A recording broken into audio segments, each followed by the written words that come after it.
My name's Bruce Crowther.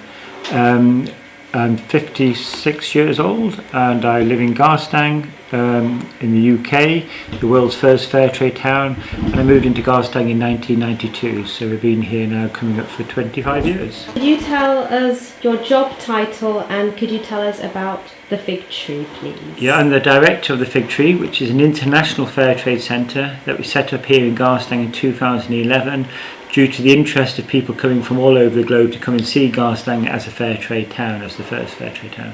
What inspired you to start the Fig Tree? What inspired me to... the Fig Tree was more a need. What inspired me to get involved with fair trade goes right back to 1985, and that was Live Aid, when Bob Geldof did the Live Aid event, and it made me go to a workshop and start asking the question. Really, the big question that we live in a world where people are starving, where there's a child dies every 3.5 seconds, which is still sadly a statistic today. And the realisation then from the Oxfam workshops and my involvement with Oxfam that this was preventable, that it was man-made, it wasn't due to natural disasters, and therefore if it's man-made it's preventable and therefore it's unacceptable. And that's what inspired me to get involved with Oxfam, and then from that promoting fair trade, and then mainly it was the frustrations of not being able to get people to buy fair trade products in the early days, in the 90s in Garstang. We couldn't even get the churches in Garstang selling fair trade products and using fair trade products. So it was that frustration when we suddenly decided we'd invite everybody to a room and give them a meal and ask them not for their money but to support fair trade, and that was successful. We became the first fair trade town, and then the Fig Tree developed because of the need, because we suddenly found people were coming from all over the world to see Garstang as the first fair trade town, so we wanted something to show them. So we set up the Fig Tree as a museum to tell the story of how Garstang became a fair trade town, and also to relate it to our own history. So in this case we're looking at Lancaster nearby, which was a slave trade port, and we link fair trade today with the abolition of the slave trade over 200 years ago. And a very simple message, which is a message here in the northwest of England, which to some degree is the home of the British socialism, you might say. And that's a simple message that people deserve a fair pay. So for a fair day's work, you should get a fair wage. Fair day's pay for fair day's work, which is the same as the fair trade message. And to you, what does fair trade mean? It means that, a fair day's pay for fair day's work. We have at the moment people in Ghana growing cocoa for our chocolate, don't even have access to clean drinking water. So they don't, it's just not fair. It's,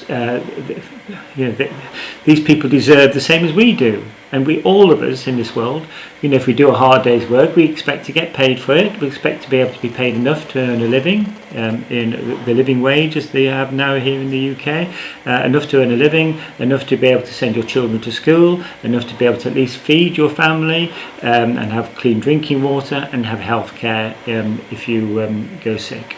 So it's the basics. We're not asking for people to get rich from it, we're just asking for people to have the very basics really of life, and everybody deserves that.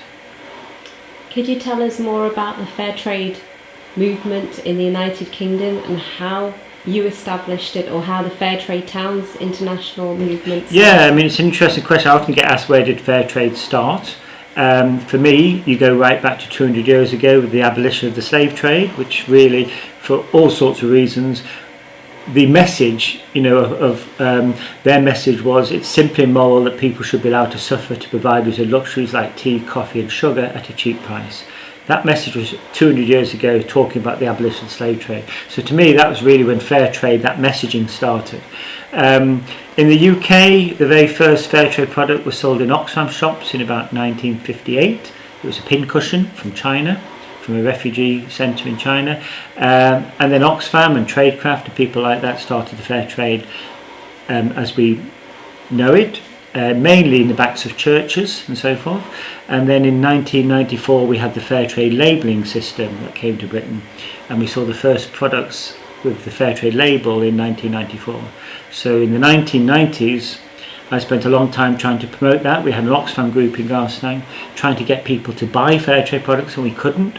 So eventually we had this idea, as I mentioned before, to have a meal, to give them a meal and say, just sign up to say support Fairtrade. And that was so successful, we ended up with all the churches, all the businesses, schools, everybody supporting Fairtrade. And that's when we had the idea that we created a Fairtrade town. So we were the first Fairtrade town. In fact, today is the anniversary, the 15th anniversary, right to this day, of when Garstang was declared the very first Fairtrade town in the world in November 2001. Sorry. And then after that, it swept across the UK and it's swept across the world. So there's now over 1,850 Fairtrade towns in 29 countries across the globe. Wow, amazing, amazing. What is the most rewarding part of your job? Oh, I'm not sure what my job is now. I used to be a vet and I gave up vetting in order to support the Fairtrade Towns movement, which I then did internationally. At that time, the most enjoyable part of that job was visiting places as far away as Japan, going to Lebanon, for example, where they started Fairtrade Towns in Lebanon, and meeting ordinary people, sometimes not necessarily well-off people, but people who were putting themselves into Fairtrade and supporting Fairtrade because they saw, not just for the good of others, but for the good of the planet and for the good of society as a whole. So that was my enjoyable job then. Sadly, I had to stand down from the international work, so now I'm trying to make the fig tree blossom, which is a struggle, but we do that by making chocolate. So now my most enjoyable aspect is making chocolate, which is what I have here. I don't know if you're able to see that, but this is the chocolate that me and Sabina have made this morning. So we're very proud of our chocolate, made from bean to bar, and this is using Frederick's cocoa. And could you tell us what the next step is, or the future of the fig tree? Future for fig tree has to be chocolate, because we've been very successful with the fig tree with many things, promoting fair trade. The one thing we haven't been successful on is making a living from it. So we have to try and make a living from it, and I believe there's money in chocolate, so we're starting to try and upscale our chocolate production. Again, still promoting fair trade through the sale of chocolate, but trying to make a living for ourselves through chocolate and promoting fair trade. Is there anything you would like to say to consumers in the United Arab Emirates and Middle East? To the consumers, just support fair trade. It may seem very different. You may not at first understand the reasons why. It may seem as if it's something that happens in Europe and not in the Middle East, but we've seen in the Lebanon that that's not true. And really the problems of people supporting fair trade are the same as we had here in the beginning. It was alien. Our products didn't taste very nice to start with. They taste very nice now. People didn't want to pay extra because it cost extra. It doesn't cost extra now. So if you're drinking fair trade coffee, it doesn't cost any more than coffee that's not fair trade. It's good quality. There's no reason not to support it anymore, because the products are freely available, good quality, and it makes you feel good. I think they taste better. When I eat this chocolate, for example, to know that Frederick, my friend in Ghana who's grown the cocoa, who's got a decent living because of it, that makes me feel better, and it makes the chocolate taste better. I don't want to be eating chocolate that I think that some child in some poverty has been taken away from their parents, is having to help grow the cocoa. I don't want to be enjoying chocolate like that. How can you enjoy something that's been made in that way? Same with our clothing or anything that we eat, drink or wear. Could you show us some of the chocolate bars? Yeah. Packets, please. The wonderful bars that you and the packets that you made. Yeah, these are hot off the press. We just made these chocolate cats.